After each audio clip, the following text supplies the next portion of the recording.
नमस्कार दोस्तों, आपसे अनुरोध है कि वीडियो को पूरा देखें और समझने की कोशिश करें कि आज़ाद भारत में बहुजन विचारधाराओं को कैसे साजिश के तहत मिटाने की कोशिश हो रही है और अपनी राय कमेंट बॉक्स में ज़रूर दें। भारत हिंदू राष्ट्र की ओर बढ़ने को तत्पर, नए संसद भवन में बहुजन विचारधाराओं को मिटाने की कोशिश।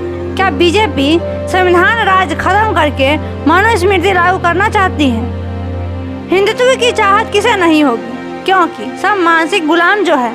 कई पार्टियों के गठबंधन से बनी बीपी सिंह की सरकार ने जब ओबीसी को आरक्षण दिया तो सिंधिया में भूचाल आ गया। भाजपा ने आडवाणी के नेतृत्व में रथ यात्रा शुरू की, जिसकी लपेट में पूरा देश आ गया और राम मंदिर का विवादित ढांचा गिरा दिया गया, जिसमें ओबीसी ने बढ़ चढ़कर हिस्सा लिया था। मिला क्या? बीजेपी आरएसएस हमेशा राम मंदिर को अपने राजनीतिक फायदे के लिए इस्तेमाल किया। करीब 3 दशक बीत जाने के बाद अंबेडकर विचारधारा बढ़ते देख बीजेपी में फिर से खलबली मचने लगी। पूर्व बहुजनों के नाम से बने स्थलों का नामकरण कर केवल ब्राह्मणों के नाम से रखना शुरू किया और हर जगह पंडित दीनदयाल उपाध्याय ही नजर आए। सरकारी संस्थाओं को निजीकरण किया। यह सब हिंदुत्व की ओर बढ़ने का पहला कदम था। फिर नींव डाली गई नए संसद भवन की।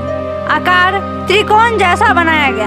दरअसल नए संसद भवन का नक्शा तैयार करने में वास्तुशास्त्र का पूरा ध्यान रखा गया है। पता चला है कि इस भवन का त्रिकोणा आकार भी वास्तु की दृष्टि से तय किया गया है। भारतीय संस्कृति और सनातन परंपरा में त्रिभुज आकार का ब्राह्मणों ने काफी महत्व बताया है। कहते हैं वैदिक संस्कृति में भी त्रिकोण का जिक्र मिलता है। हवन पूजा आदि कई तरह के अनुष्ठानों के दौरान भी त्रिकोण आकृति और अल्पना बनाई जाती रही है। ब्राह्मणों का मानना है कि ऐसा करने से अनुष्ठान पूर्ण होता है। तो बहुजन मित्रों, स्वर्ण मोदी ने अपना आधा काम मनुवाद विचारधारा से कर दिया। अब संसद भवन बनकर तैयार है।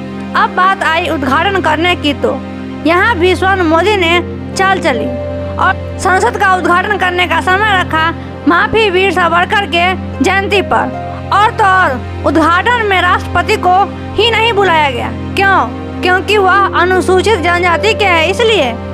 संसद भवन के अंदर वैदिक काल के सभी कलाकृतियाँ हैं, लेकिन बौद्ध धर्म की नहीं है। खबर है वहाँ दिव्यांगत अटल बिहारी वाजपेयी और माफी वीर की मूर्ति भी लगवाई जाएगी, लेकिन संविधान रचयिता डॉक्टर भीमराव अंबेडकर की मूर्ति नहीं। इसमें एक और बात सामने आई है कि दिल्ली के महाराष्ट्र सदन में सावरकर की जयंती मनाने के लिए क्रांति ज्योति माता सावित्रीबाई फुले और माता अहिल्याबाई होलकर की प्रतिमा को हटा दिया गया है। अब स्वर्णिम काल के चक्रवर्ती मौर्य साम्राज्य के, जिसके शासन में भारत सोने की चिड़िया थी, शांति के प्रतीक अशोक स्तंभ को राष्ट्रीय प्रतीक माना जाता है। नए संसद भवन में बने अशोक स्तंभ के शेरों के मुंह को क्रूर आदमखोर बना डाला। जो शांति के प्रतीक थे उसे क्रूर बना दिया गया। अब नए संसद भवन में स्पीकर के कुर्सी के साथ सेंगोल अर्थात राजदंड लाठी स्थापित किया गया है। सेंगोल सत्ता हस्तांतरण का प्रतीक है। चोल वंश में राजा के पुरोहित अर्थात ब्राह्मणों द्वारा सेंगोल को पकड़कर राजदंड दिया जाता था। ब्राह्मण इस धरती पर खुद को ईश्वर का दूत बताते थे और एक राजा दूसरे राजा को पुरोहित द्वारा राजदंड सौंपते वक्त मंत्र फूंकते थे। ब्राह्मण बताते थे ये राजदंड ईश्वर से मिली हुई शक्ति का प्रतीक है। तो कुल मिलाकर ब्राह्मणों द्वारा ही सारा खेल किया जाता था, क्योंकि राजा द्वारा अपने दरबार में धर्म के नाम पर ब्राह्मणों को सबसे अहम मानता था। ब्राह्मणों को राजपुरोहित का दर्जा दिया जाता था।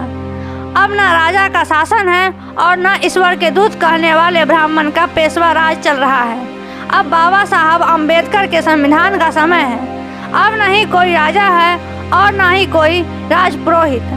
हर नागरिक को समानता का अधिकार है। अब जनता को अपना शासक चुनने की शक्ति मिली हुई है।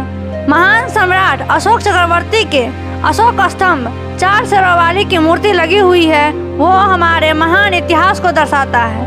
वह इतिहास ही नहीं बल्कि न्याय, समता, बंधुत्व से शासन करने के लिए प्रेरित करता है। आज़ाद भारत का सिर्फ एक ही राष्ट्रीय चिन्ह है, वह है अशोक स्तंभ। तो फिर नए संसद भवन में स्पीकर के कुर्सी के साथ सेंगोल की क्या आवश्यकता थी? पीएम मोदी की इस सेंगोल के पीछे क्या वजह है? दरअसल 1947 में जब भारत आज़ाद हुआ तो जवाहरलाल नेहरू के पीएम बनते ही उस समय पुरोहित ने नए सेंगोल अर्थात राजदंड बनवा कर दिए थे, लेकिन नेहरू ने इसका इस्तेमाल न करके इलाहाबाद में आज के नेहरू संग्रहालय में रखवा दिया। लेकिन मोदी विष्णु के अवतार हैं, चमत्कारी व्यक्ति हैं, वो इसको खोज लाए और इसे संसद भवन में स्पीकर के कुर्सी के साथ लगाने का आदेश दे डाला, जो सबके निगाह में रहे। सवाल यह है कि क्या मोदी दो राष्ट्रीय चिन्ह स्थापित करना चाहते हैं? क्या अशोक स्तंभ के समानांतर सेंगोल अर्थात राजदंड को स्थापित करने की कोशिश हो रही है? क्या पीएम मोदी ऐसे हिंदू राज्य को स्थापित करके हिंदू राष्ट्र के एजेंडे पर आगे बढ़ना चाहते हैं? और क्या मूल निवासी की महान परंपरा एवं सम्राट अशोक के गौरवशाली इतिहास के मिटाने की कोशिश हो रही है? जैसे इतिहास से डार्विन, चार्ल्स थ्योरी, मुगल शासक एवं महात्मा गांधी के हत्यारों को चैप्टर से हटाया जा रहा है। क्या मोदी अपने को राजा मानते हैं जो संविधान के विरुद्ध कार्य करते हैं? सावरकर के जन्मदिन पर नए संसद भवन का उद्घाटन हिंदू राष्ट्र यानी वर्ण व्यवस्था राज्य को अग्रसर करता है। सावरकर पर गांधी हत्या के षड्यंत्र का केस चल रहा था। गोडसे एवं सावरकर के साथ कई तस्वीरें हैं। बहुजन विरोधी सावरकर हिंदू राष्ट्र बनाना चाहता था, तो उसके जन्मदिन पर नए संसद भवन का उद्घाटन क्यों?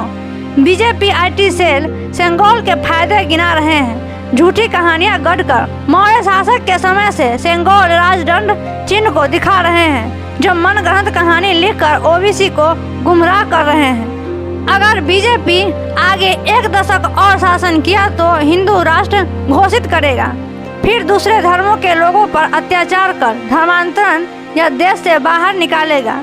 क्या उसके बाद वर्ण व्यवस्था फिर से लागू करेगा? बहुजन अपनी आंखें खोलो और समझो कि देश में क्या बदलाव आ रहा है।